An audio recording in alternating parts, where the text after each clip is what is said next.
Just before I start, I wanted to thank Nick and the Clan Steering Committee and everyone who's helped organise this event. I know it's no mean feat to get delegates from all parts of the planet here. So congratulations to you and the team, and to Natasha and James outside. And thank you all, because I know you had a choice about where you attend, so I'm very grateful for you all to be here to listen to me, so I hope I live up to your expectations a little bit. Just before I start, I just wanted to draw back to the previous presentation, not to quite steal my thunder as such, but what is actually very good is hopefully I'm going to reaffirm some of the pieces of information that have been shared already. It can be tricky, our situation in CLL Ireland, and if you indulge me, I'm just going to talk a little bit about CLL Ireland. There's a very wise American man whose wife is in the room who has, that'll be you, who has said when we had an event recently in Ireland, never assume people know who you are and what you do. So if you just give me 2 seconds, I'll explain a little bit about CLL Ireland. So we're a small group, Nick references there. There's Jan, who's in the room, and her husband Michael, who are really the driving force that started. Jan is a patient, I'm sure she won't mind me sharing that. And Jan and I are friends a very long time. We both have 4 kids. We have doing the trek through life together. And really there was a genesis of an idea that when Jan was diagnosed, there was very little readily available information in Ireland about CLL. And over many cups of coffee and the occasional glass of wine, really we just maybe 1 or 2, enough was enough, and we really just wanted to do something, and we have. So, you know, that's a great thing that we can all be proud of, that nobody in Ireland anyway is coming into the place where Jan and Michael did, and they have somewhere to turn and they have information. We're a voluntary group. I know Nick and others in leukemia care, it's their full-time job. I have a full-time job. I work for the communications regulator. I have 4 kids, and my fabulous husband, who's extremely patient, is in the room, and he's here to keep track of me and take my photograph when I don't want him to. So we're only up and running since 2017, and we achieved our official charity designation in October, which is pretty good going in Ireland in particular. It's quite bureaucratic in these things. And there was a lot of work that had to go into that. And I think one thing that did help us, and coming back to the social media, is we recognised, and you know, I'd have some experience in this space, that you need to have a face, and even a small charity needs to have a face. And in this era, your face is very much in the digital space.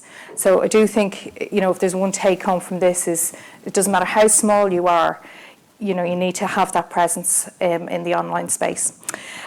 We've had a number of information days to support our community, and I'll show you some materials on those, and they've been very, very well attended, and in a great part, because we are a small group and we didn't have, certainly at the onset, any money, a lot of this was done through the digital space.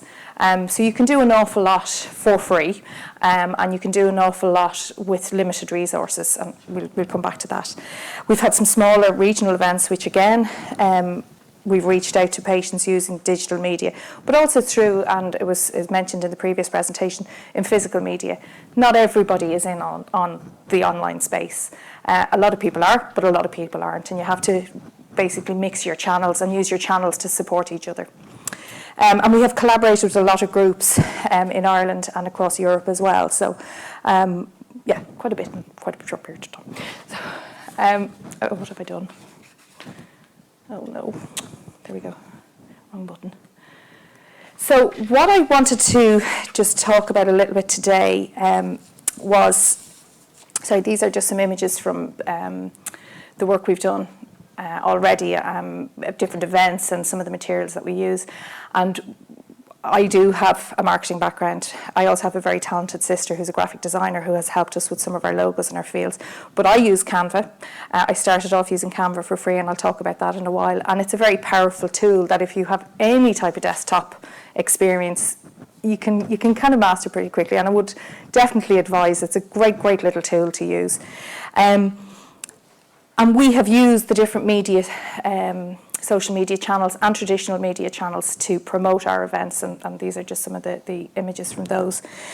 So what I wanted to talk a little bit about today is to kind of go wide and come narrow. I was asked to talk about how CLL Ireland has used the tools at our that are available to us to be most effective.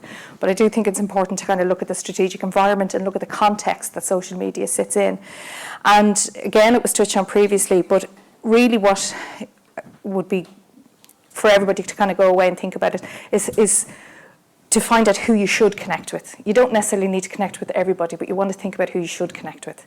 And every topic that you can be dealing with has different interest groups. Even within CLL, some people are interested in medical advances, other people are interested in dealing with community-based stuff. So think about what it is that you are trying to promote, because each of those groups will have similarities, but they will have differences as well.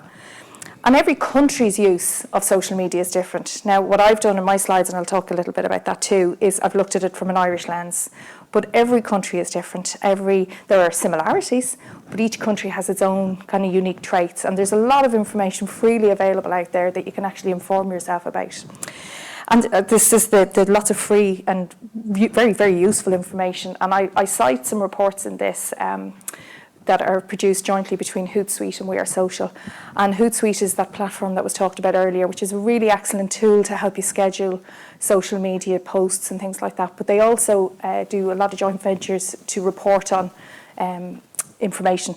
So they're very helpful. And again, these slides are available and have links in them, and you can take them all. So if we just go wide for a moment and look at it in the context, social media is getting bigger. I think everybody's in agreement that it's only getting bigger. I mean, these stats I think are quite interesting in that literally half the planet is using social media. Now that's a lot of people. And of those people, almost half of those are doing it through mobile. So that is really the area of growth. So when you come to using social media, and I would extend into your website design, you need to think responsive and you need to think mobile. It's mobile first. Okay, these stats here are from this group of reports that I reference here, Hootsuite and We Are Social, and they do annual reports and quarterly reports on a number of different areas, and I really would recommend looking at those if you're not familiar with them already, because they do have some very insightful information in them. What's very interesting now, increasingly, and you'll understand this anecdotally, is more and more people are viewing social media as the news. It's the traditional news channel. And it's interesting because in the era of fake news, interestingly, the demographics are showing that it's across the board. Yes, it's higher in the younger demographic, but these stats here are showing like 43% of users over 55 are turning to social media as a news source. So again, when you're posting and when you're thinking about articles, be very cognizant that there's a gravitas to what you do. So you have to be cautious about the articles that you post, but use it as a source of news and a way of sharing news about new developments and so on and so forth. So kind of bringing it down a little bit then to a regional level, you need to find your audience. Now, these are statistics from Ireland. Funnily enough, I have a little empathy there.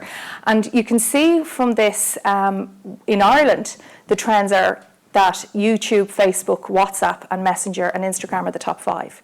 Now, I think what's interesting for me in this is WhatsApp and Messenger, which you wouldn't traditionally think of social media channels. They're communication channels, if you're not familiar with WhatsApp. But they are deemed to be social media channels. And I think there's going to be some advancement in this area moving forward. They're owned by Facebook. There's going to be an awful lot of synergies in that space. And I think it's an area to watch and to be mindful of, even if you're not actively using it at the moment, but just to kind of have it in the back of your mind that there's probably going to be something in that area. And TikTok was mentioned down there, and again, this is something I only know from my son. There's a lot of new social media channels coming through that you'd be hard pressed to kind of keep up with. But just to be aware of them, but to concentrate ultimately on where it is that your audience and what are they using.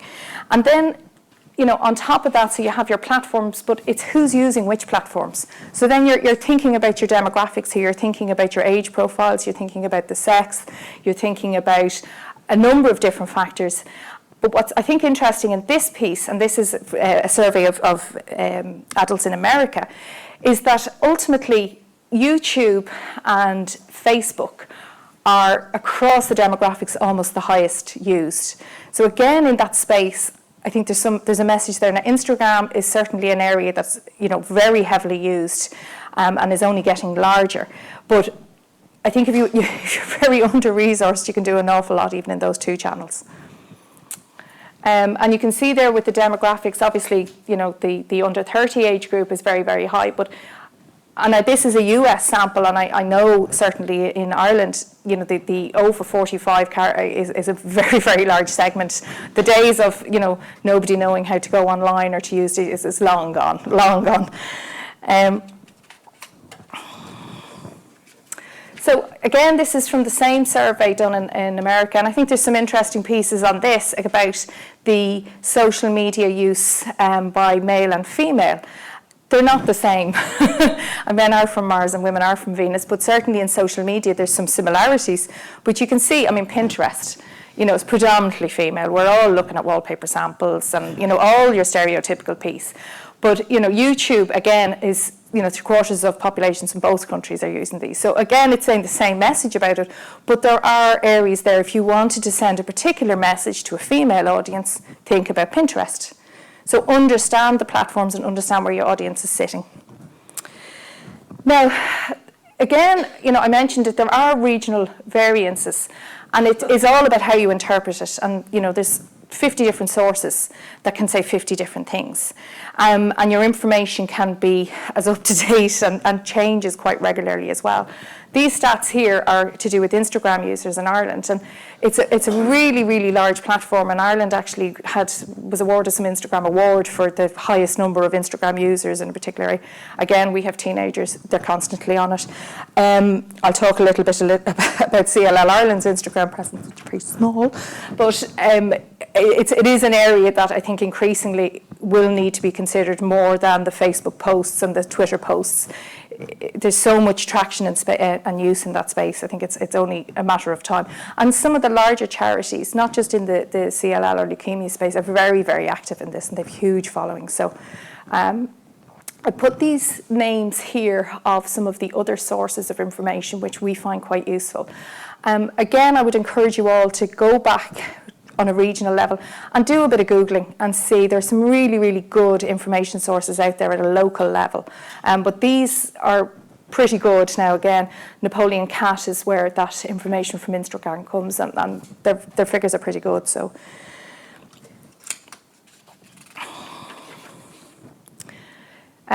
without sounding like a broken record, again, you can dig even deeper within that. So you can go down, down, down, down, down. So again, you can look at your Instagram and you look at Facebook, and you can see exactly where they sit within that channel. You can see the areas of interest. I think what's very interesting here from Instagram, and these figures are slightly out of date for Ireland, it's up in the 1.2 now. You can see that they have it split down to how many are single, how many are parents. So you can get all of that really useful information if it's something that you think is going to connect with your audience. Think about the message that you want to send and who you need to send it to. But again, beware, beware, beware of the clicker not working. There we go, we go back. The idiosyncrasies. In Ireland, Snapchat is huge. And we share that accolade with Saudi Arabia and Sweden. 3 countries I wouldn't normally put together, but we've one of the highest penetrations of Snapchat per capita of population. So again, that's something, I know it's a very young audience in Snapchat, but young people have parents, have sisters and brothers, have grannies, have uncles.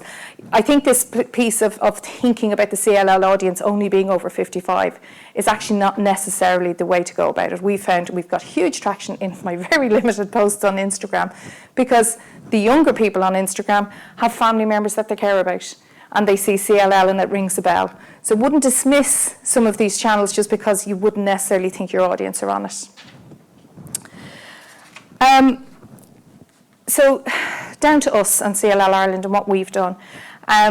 We are a small group. It's Jan, Michael, myself and Anne-Marie are the main kind of trustees on it. We've a very helpful and useful band of warriors, as we call them, that help us out on the legal front and finance and a number of other areas. But we're a small team, and we do a lot of heavy lifting for the size of our organisation on a very voluntary basis.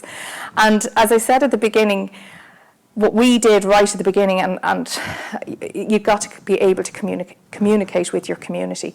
And getting our website and our social media channels in place allowed us to do that. It's our shop window, but it also allowed people to come into the shop and see what we had. It means, and it has meant for us in the last 2 and a bit years, we haven't got a bricks and mortar office, we haven't got a premises, we've got Jan's kitchen, we have my office. You know, it has enabled us to work smart using social media tools to do quite a bit.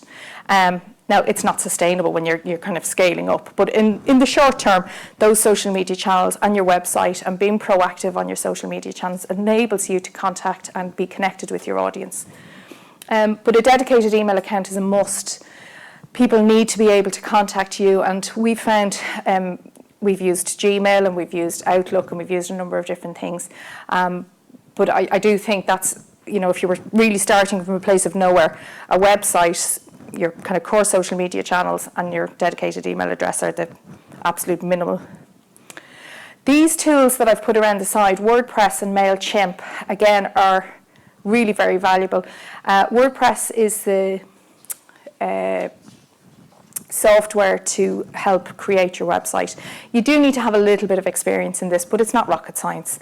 If you're anyway comfortable in it, you can kind of dig your way around and you can do it on an offline basis before you go live. MailChimp is a really excellent tool available to let you send mail shots out to people. You can have a free, I can't remember the number of emails, I have it in a later slide, but you can have quite a number of contacts on your email account before you actually have to pay for anything. So it's very, very helpful. And it also allows you to track what emails have been opened, what people have done, have they deleted them, if they're invalid, that they've bounced, and so on. So CLL Ireland, our use of social media. Now, our numbers are relatively small, but it's the reach of those. Our Facebook page, we've about 500 kind of fairly dedicated followers, which is not huge. I'm not going to stand here and say that's the biggest audience. It's not the biggest audience, but we've a very active following who like and share. So those numbers go like that. And we try to post maybe 4 to 5 times a week. Sometimes it's more, sometimes it's less. It just depends on life. We do use the scheduling tools. We use Hootsuite, which can be excellent to kind of plan things out. In an ideal world, you wouldn't share the same posts across your different channels, but that's not always feasible. So sometimes we do, mea culpa. What I think it's excellent at is it's obviously a free platform. You've seen from the stats earlier on, practically everybody's on it. What you do need to think about with it is that it's not a given that everybody will see it. There's algorithms. Facebook's very clever. They have an awful lot of algorithms running behind the scenes, and they change them quite regularly, and they don't share how they do things. But they can determine who gets to see your posts. It can be as few as 4 or 5 out of your total audience. So it's not an actual given that just because you put a post up, everybody's going to see it. And that could be a little bit demoralising, I think, when you think you've got a great news story and nobody clicks on it or whatever. But it can just happen. Images and pictures, and it was referenced before, show a greater interaction than just news pieces, just words. Backlinks to your website from Facebook also help your profile on Google. So there's a number of kind of little bits and bobs like that, that if you just kind of, the more you get to use these channels and the more you get to use, you'll actually see these trends and these things start to play out. One thing that, and most people understand this kind of inherently, is Facebook's user base it's slipping off in certain demographics and it's increasing in others. The younger demographic tend not to use Facebook as such anymore, they say. I don't know. My 20-year-old uses it for Messenger. She doesn't use it for Facebook. But Facebook is WhatsApp. Facebook has connections with Instagram. Facebook is everywhere. But that can be to your advantage if you are trying to connect with a slightly older audience, for example, because that's where they'll be. We also use Twitter. Again, we have a similar type of base, but they're quite different users to Facebook. they tend to have quite a number of medical professionals on them, and some of them are very happy to connect with you, which you wouldn't necessarily have in the real world. You know, you can have that connectivity in with somebody very senior and lofty and, you know, MD Anderson that, you know, you'd never get to meet in Dublin. The hashtag is how Twitter works effectively. You know, you put in hashtag CLL, you can follow that thread for CLL. And, you know, I know there's a hashtag here, hashtag CLLHZ19. You know, that means everybody can connect around that hashtag and go through Twitter and find it. Couple of kind of experience pieces, you know, make sure you acknowledge your sources. Don't try and pretend it's your own. You get caught out very, very quickly. People don't like it, and they call you for it on Twitter. And you can be hung out to dry, really and truly. I definitely would say if it's a space that you're not comfortable in, start slow and just find your feet. And I, you know, just put this up because this, you know, this happened. I think it's quite a funny experience. This is a doctor who's based in Chicago.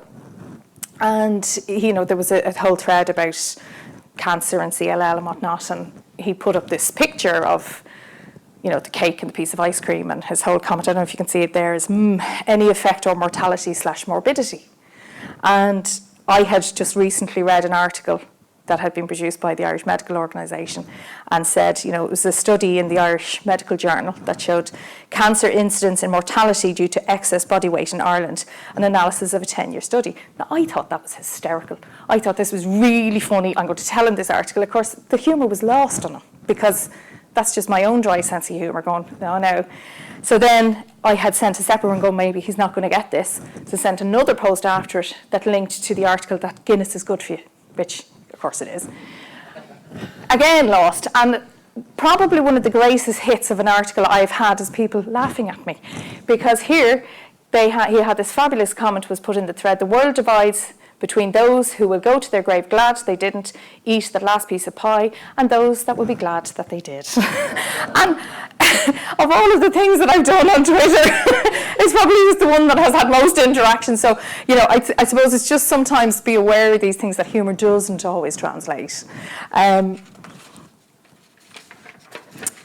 You know, we're doing well, and I'm delighted to be asked here. I think, you know, you're very complimentary, Nick, that we punch above our weight a little bit on some things. I think that's a combination of a number of different factors. We've been very, very lucky. We've been very fortunate. We've met some fabulous people along this journey. And I think there's a great camaraderie and support within the CLL community. And I think that's a fabulous thing to help everybody. We're all heading in the same direction. And I've never seen it as a competitive base. I think everybody can help each other and cross-reference and cross-tag. And it's the way to make the message louder. You know, we talk Instagram here, and this is an area that we definitely need to do quite a bit of work in. And I, again, hope you'll let me indulge. This is my dog Benji. And my dog Benji has his own Instagram page, and it's genuinely called Benji Unfiltered. And he has a better Instagram presence than CLL Ireland because my teenagers manage his account. And they're very comfortable in that space. They take photographs, selfies, everything. So, you know, we need to do something in the Instagram space. It's an area where there is definitely an audience, but it's not an area that I'm necessarily very comfortable in. So, you know, that's a message again that everywhere has room for growth, and it's how you actually choose to manage that. We're talking as a group about what we can do to elevate our own social media presence to the next level, and maybe taking some people on that will do it in a voluntary space that are Instagram experts, unlike me, or maybe my dog will do it, I don't know. YouTube and LinkedIn, we had been on LinkedIn for quite a while. Really all we were doing in the LinkedIn space was actually effectively reposting the same articles from Facebook. Again, it's a very, very different audience. You know, it's really an online CV service a lot of the time, and they're not that interested in reading articles about CLL. So again, I'd be cautious about necessarily just throwing your energies in a particular space. So it's not something we've posted on that frequently of late. YouTube, on the other hand, is an area that we do need to do quite a bit of work in, and we have got a small number of videos and they've had huge traction. So again, it's resources around that and how best to manage that. But again, if you get into the mindset when you're having events, or if you're planning events in the future, that these are the channels that you need to be thinking about, it will actually help inform your planning for those events. Plan for videos, plan for your content. So just to kind of wrap up a little bit, these are some of the tools. No, I won't keep it going, Nick. No. So some of the tools that we as a team have worked quite a bit with. I think Hootsuite, it's a really, really helpful platform. It plans, it helps you schedule your articles out. And if you are time poor like we are, just spending a little bit of time sitting down and actually working out your schedule. MailChimp, I cannot recommend more highly. It's a really, really good tool. Now, it's not a CRM system. It's not a contact relationship management tool. It's a tool for sending emails and receiving and keeping track of them. But in the absence of having, a proper CRM system, does everybody know what a CRM system is when I say that? No. So a CRM system it's like a big database effectively, where you can have your contacts and you can have a really good picture of all the different people and their different traits and the interactions that you've had with them and the letters that you've sent them. And it can also help send out your emails and manage all that. There can be links between MailChimp and some of these systems, and I think when you're planning the tools that you're going to use, be mindful that if you are scaling up, that you want to use tools that you can actually bring to the next level later on. It has a free plan. These were the numbers I was trying to reference earlier on. So you can actually send an awful lot of emails for free using these tools without actually having to pay for them. But sometimes it's worth a few quid. Like, I use Canva, as I said, and I have scaled up to the professional package because you have more images and you have more flexibility of what you can do. And PictoChart is another helpful one for doing infographics. And infographics, I don't know if you're familiar with infographics, so it's that visualization of information. I always think of the medical posters, and some of them are excellent and very informative, but you've lost the run of it by the time you've got to the first box up on the left. So pictures can tell 1,000 words, and PictoChart is quite a useful little tool for that. And this image here in the bottom left is just to kind of go back to what I said right at the very beginning about responsive design. When you're planning, if you haven't got your website up, or if you're working in that new space, think mobile first, think responsive design. A lot of the tools that you will use to design now have built-in responsive design, is what it's called. So it's that piece where it goes from your laptop screen down to your mobile seamlessly, and it doesn't, we've all been on those websites where it goes really small and you can't get to the menu. So think mobile first. So that's me. I love this picture in the corner. I made reference in my bio to Superwoman. Jan and I are often told, oh my God, I don't know how you do it, you're Superwomen. Well, we're not really Superwomen. We kind of do this most of the time. So that's it. I'd be delighted to take any questions if you have them. And if not, if you want to send me a message through any of those contact messages, I'll be